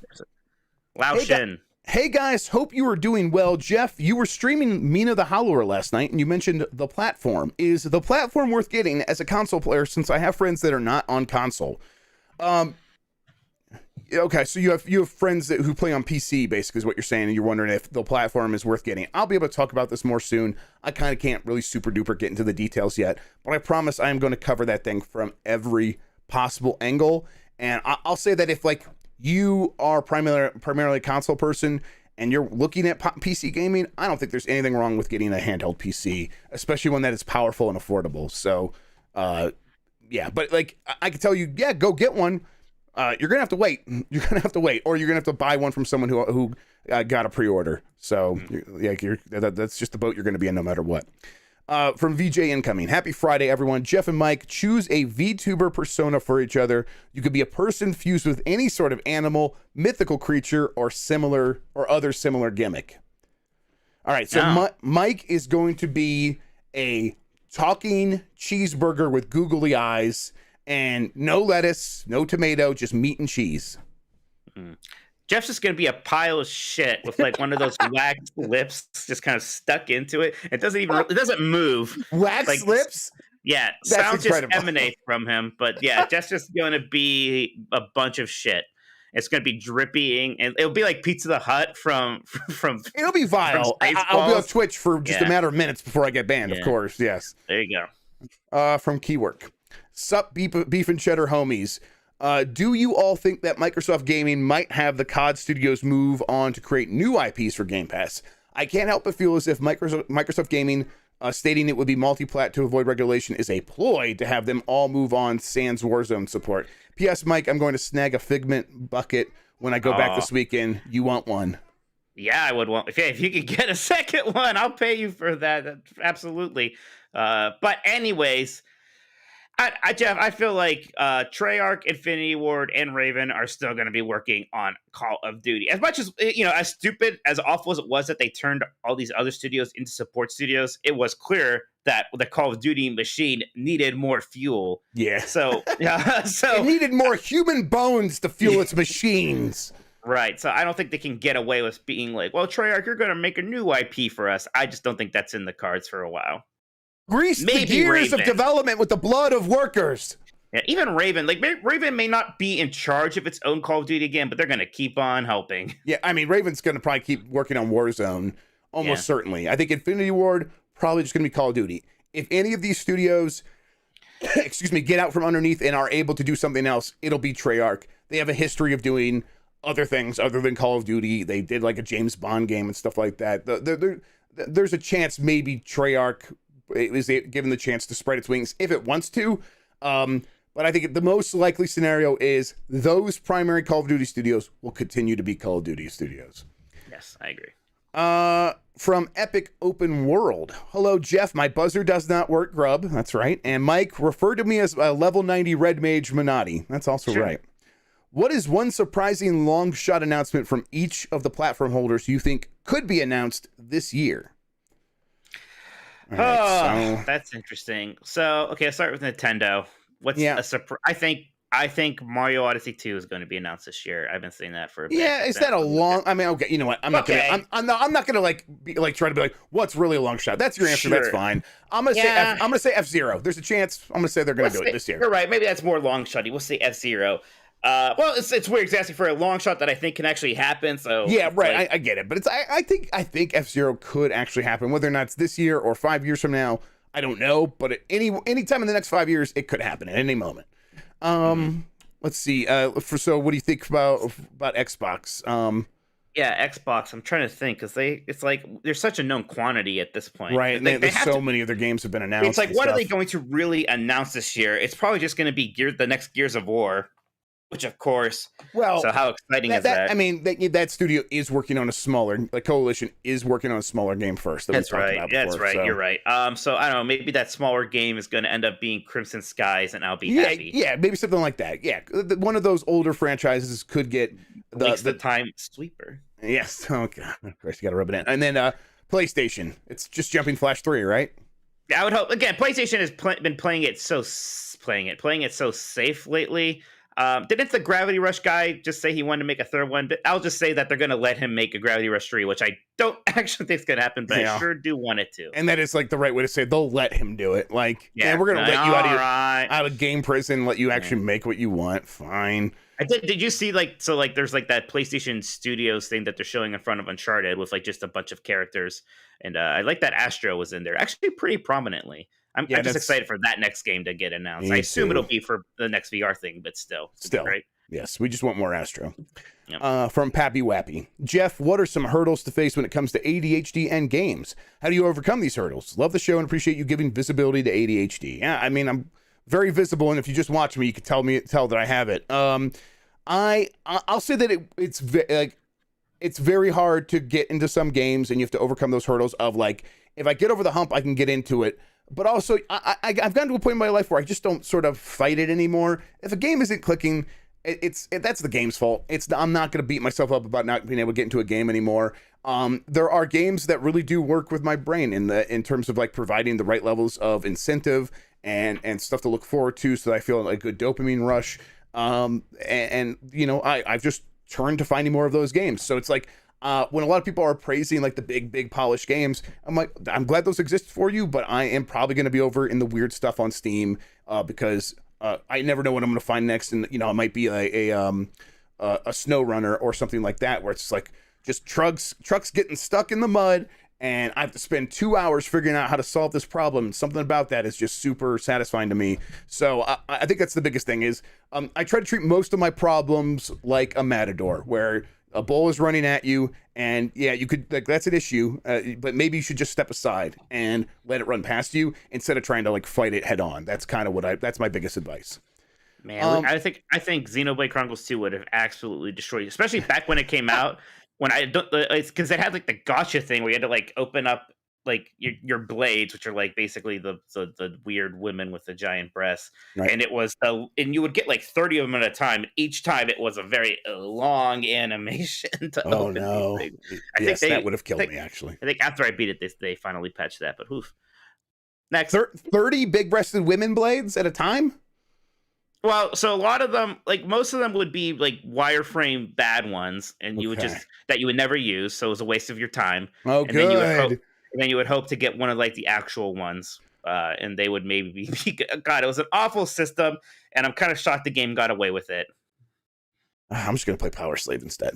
Let's see. From Alex, what do you think summer events are going to look like? Will we get a solid E3 style event? Or will the game mess haunt us once again? Mike, I am very much leaning towards the game mess is going to be haunting us pretty hard this year.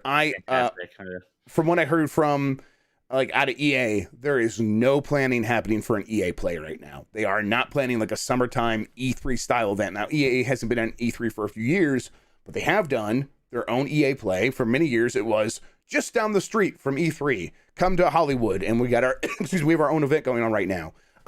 There's no talk of that right now, and it feels like they're not the only publisher in that situation. So, like they'll get around to it when they get around to it, but they might just be kind of doing announcements on the fly whenever they want, and that's what they're going to be doing for the rest of the year. Now, maybe EA's in a situation where they're happy to not come out and have to like talk about their games, because Skate 4 probably is still a little bit of a way off. Yeah, right. Like, what are they? They're going to have the next Apex Legends DLC, which they just kind of need to promote on their own channel anyways. Right, and it's like Dragon Age 4 is 18 months away, at least. I talked about this on Grubb maybe Snacks. an actual reveal for the Jedi Fallen Order sequel, but right, and that's that could like, just be its own thing. That could be a Star Wars Celebration. That could be May 4th. Well, it's going to be at Star Wars Celebration, or it's going to be on May the 4th. It's going to be one of those, for sure.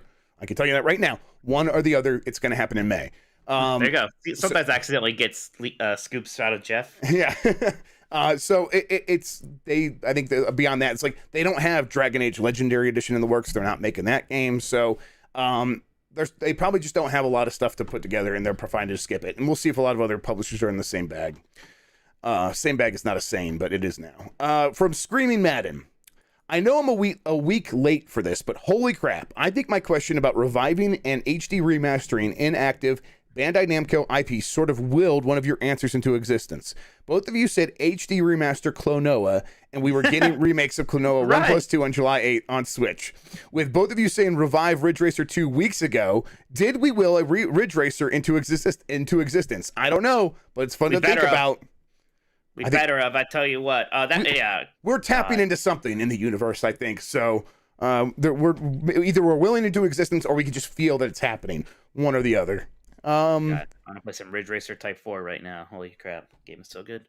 I'm gonna play the PSP Ridge Racer on fantastic on the platform.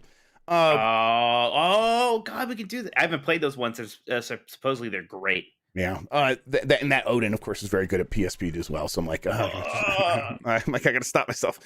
King is overrated. Happy weekend, gents. With Elden Ring coming soon, I just purchased an Xbox Elite Controller 2 in anticipation for the game's release. Question this week is simple. Has there been a hardware or possibly software you have bought just because of a specific video game? Another example of one I did was buy a $400 racing wheel and pedals for Forza Horizon 4/5. As always, have a great weekend. Okay, so this is weird because of my job, but this, I could kind of make it appear for a second. This steering wheel controller was coming out, and it was coming around the time that they were doing Mud Runner, and I'm like, hey, I should like just see if they have a review unit, and I reached out to them, and they sent out me this review unit, and I got it not to play racing games, just to play my big truck stuck in mud game. So basically, yes, I have done that. I was pretty adamant Jeff sent me a flight stick when Flight Simulator was coming out. So. I had an extra flight stick that I reviewed a while ago, and I'm like, yeah, Mike, just have this. Totally. I never liked those racing wheels, even when they're good. They just, I don't know, they're kind of unwieldy to like try to figure out where to put them, and they don't really work like actual car wheels. I don't know. This one does. It's not like a racing wheel, because this one's got the whole like 900-degree rotation, and it's actually, and it's. The control support is built into the game, so when you connect it to a game, it's like it recognizes it. I actually don't like it so much for racing games, because it's like for racing games, you just go like you barely move it like a couple of degrees, and it's like all right. Well, I'm not playing that because I really like driving cars. I'm playing because I like racing games. Yes, exactly. But it's like I really like the feeling of being in the big truck and driving around, or like playing like American Truck Simulator. That's good with this as well. But the racing games, it's not for me. I agree. From Jedi Moss 4, is Nintendo Switch Online a service Nintendo will continue and put on the next console? Considering I think they will. See, considering they made an account system on Wii U and 3DS that expires with those systems, did they put the work to carry their current account systems to future hardware?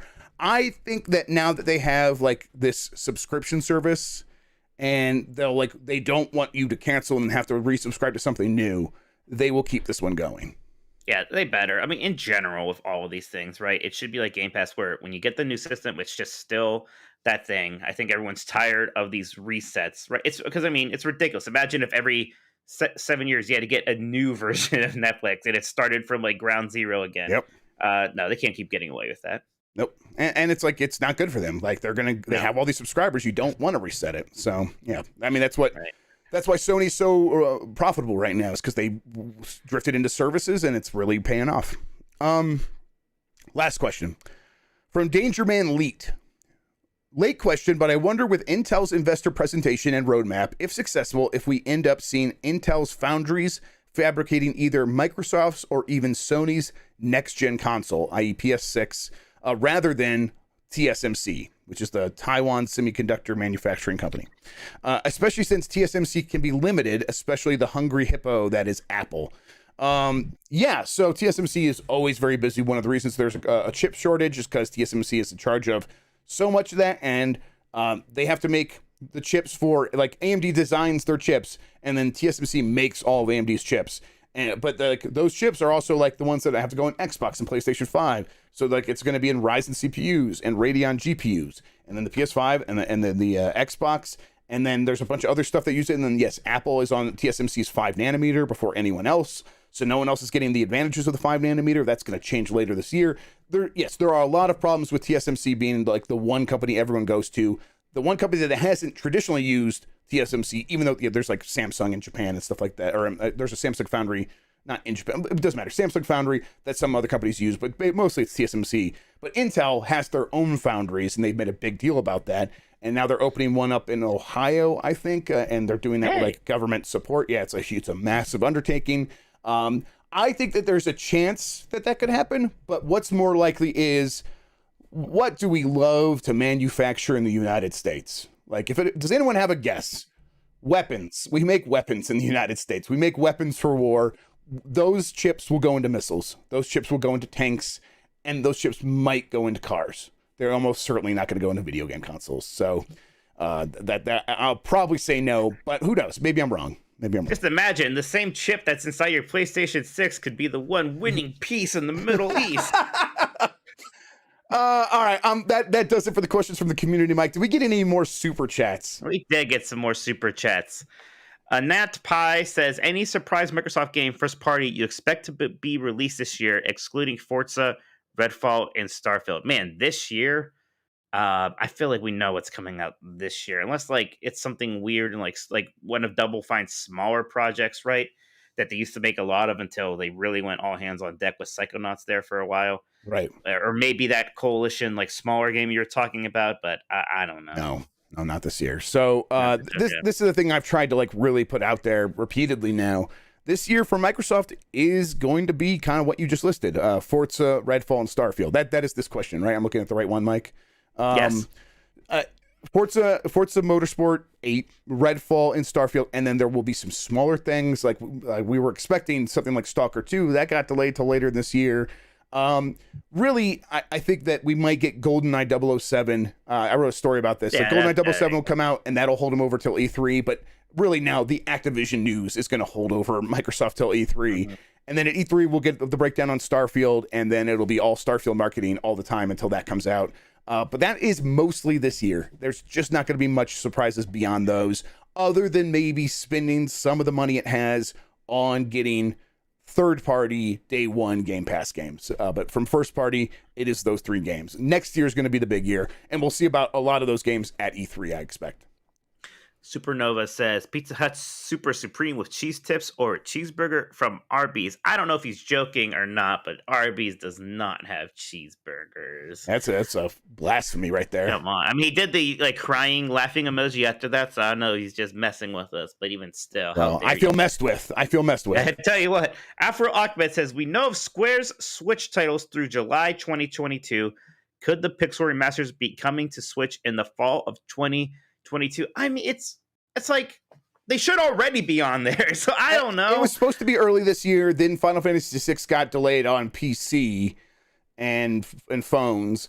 I think it'll come soon after Final Fantasy VI comes, which is like any day now, right? That's like next week or something like that. Yeah, it is. It's supposed to be this month, right? Yeah. So I would say probably still like this spring. I don't think that rundown of games is complete. I think the Final Fantasy VI or Final Fantasy Pixel remasters, at least the early ones, maybe not 6, maybe 6 will come later. 1, 2, and 3 come first. Yeah, but 1, 2, and 3 will come to Switch here pretty soon. Symbol the Rapper Music says, think we'll get a PlayStation 5 Pro at some point, 2025. Jeff, we talked about this before, and I think both you and I are kind of like, we're not getting these revisions again this like... Not like those, yeah. Probably not like those. I think maybe there's a chance that they do a revision that has more storage, and then while they're doing it, maybe they move to a smaller process, and it could be more powerful, but they probably just end up doing that to make it smaller and quieter. That's probably the route they go, and cheaper. So if they could sell you a PS5 for $300 after they've already sold 80 million units, they'll probably do that instead of doing a Pro. They just don't need a Pro this time around. Last generation was just so different.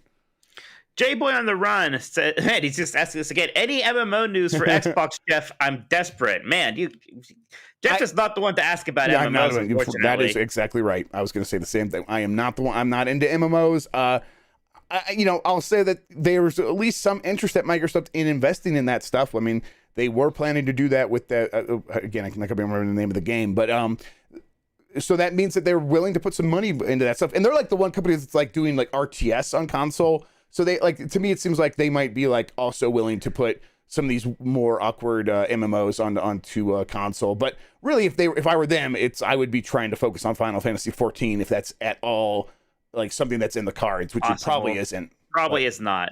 Your best MMO on Xbox is probably going to remain Elder Scrolls Online, which is getting what looks like a really nice expansion soonish. That expansion launched for Star Wars: The Old Republic, and when I saw like, man, that's getting a new expansion, and it had like another one of those spiffy CG trailers. I was like, oh wow, this is still around. Whoa. Yep. And then apparently everybody is really upset about that expansion. Yeah, apparently they're using the word expansion very loosely. It's like 2 hours of story. They replaced like a lot of like the combat skill like icons with stuff that looks like it was made in Microsoft Paint. So, so I'm thinking maybe there's a skeleton crew who's just kind of making content for that game for just a little bit longer. But I wonder how long until we get that next Star Wars MMO. Yes, yeah. I mean, because does EA want to go through that all again? It's probably be a different company at this point. So I don't know. Right, maybe a different company, or it might be long enough again where they're like, well, maybe this time we'll figure it out. Sorry, I'm reading a thing. Do we have any more super chats? Oh yeah, I guess I should have said no. That's it. That's the last super chat. Okay. Yeah. So someone else is confirming to me that's the Jedi Fallen Order 2 is going to be a Star Wars Celebration. But yeah, that's I know 100% they were deciding between Celebration or May the 4th, but it felt like they were going to lean towards Celebration. We just got one from Good Morning Games. I am so confused by Aloy's hair physics in Horizon 2. Yeah, I am too. Not just because like I get it that stuff is hard, but like don't like design your main character to like around. It's like so in your face to me. These wonky hair physics just flipping and going all over the place. And again, I'm not a video game designer, but isn't there like a slider you can like turn it down so that like its gravity is higher or something so it doesn't move quite as much? I don't know. I'm sure it's more complicated than that. But I remember watching. I had to start training myself to stop staring at it because it was actually like really hurting my experience for the first 2 hours in the game. I remember watching the making of Attack of the Clones, and like George Lucas is in the room and ILM is like making Yoda do all the flips and doing all the fighting, and they're like they had Yoda's because he's like doing these flips so fast that his robes were like flying up over him, and he was like getting completely draped in the robes because they were using like simulation physics, and he's like, make it movie physics, and they were like, oh, okay, sorry. And it's like, That's what they need to do with the hair. Make it movie physics with the hair. It doesn't need to like whip around. Like there's just like a disconnect where like, because you can do it doesn't mean you should. And you're right. Like just turn up the gravity or make the hair stiffer or something. Just find a solution to it. Yeah. Okay. All right. That's Yes. it, Super Cats. I'm trying to think if I have any games I could talk. I talked about Minotti the Hollower on Last of the Nintendogs, and there's a video up of me playing that now. I'm not gonna repeat it though. So if people have questions about that, go check out that video. That's probably the best way to see some gameplay for that. Mike, what have you been playing? Gosh, the one thing I can play about is I've been playing a lot of Shadow Dancer, that Shinobi kind of spin-off game for the Genesis. Not on at least I don't think it's on the Nintendo Switch Online, but it is on that Genesis Classics collection on there. So, if you play much of the Shinobi games, Not a ton. I played some. I played Shinobi. What's the name of the Game Gear one? GG Shinobi. Oh, GG, yeah, the GG Shinobi or whatever. Yeah, that's great. I actually have the little Game Gear. I think it might have broke because my kids got a hold of it, but it had that was like the one game on there that I really enjoyed playing. When I had it imported from Japan. But I also played at least the first one, and I played quite a few rounds of Shinobi 3 recently because of you. I think you have been playing it and were telling me how good it was, and I was like, oh, I'll check it out, and I was really enjoying it. Yeah, but so Shadow Dancer is kind of like it's like the lesser known one just because it's not technically like a numbered sequel, but it's very much a Shinobi game. But the gimmick is that you have this dog with you, and you can kind of send the dog out to like attack people and stun them for you. Otherwise, basically Shinobi game. It's essentially a walk and gun, I would call it. It's not really a run and gun, but it's like a platforming action game. Also still very, very good. And just, I'll tell you what, very quick and easy, especially right now as I'm like, I finished Arceus, or the main campaign. I was getting ready to actually start Earthbound or finish Mario's Luigi, although now I'm going to be playing Power Slave instead because I'm so excited about that. But yeah, I was just playing Shadow Dancer, which was fantastic. But that's it. All right. Well, then I think we should probably get out of here. Thank you, everybody, for watching. Mike, where can people find you on the internet? You can find me on Twitter at Tolkoto, TOLKOTO. Check out 90s Disney at 90sdisney.com. We'll be back on Tuesday with Last of the Nintendogs. She's like, I need to go potty. I'm like, I set up the potty for you. It's good. She's just gonna, there she goes. Okay. That's not good. I am Jeff Grubb on Twitter. I am Jeff Grubb on Twitch, twitch.tv/Jeff Grubb. Trying to stream a little bit more, especially since that really great stream we did where we were raising money for my cousin. I am gonna try to get back to some Pokemon, and I might stream some more of that, but it's who knows when that'll be able to happen. We have Last of the Nintendogs, like Mike said. I got an episode of How Games Make Money going up sometime soon if I can get it edited. There's a lot of editing work to do for a couple episodes that I have in the can. And then yeah, I'm going to wait, what's that?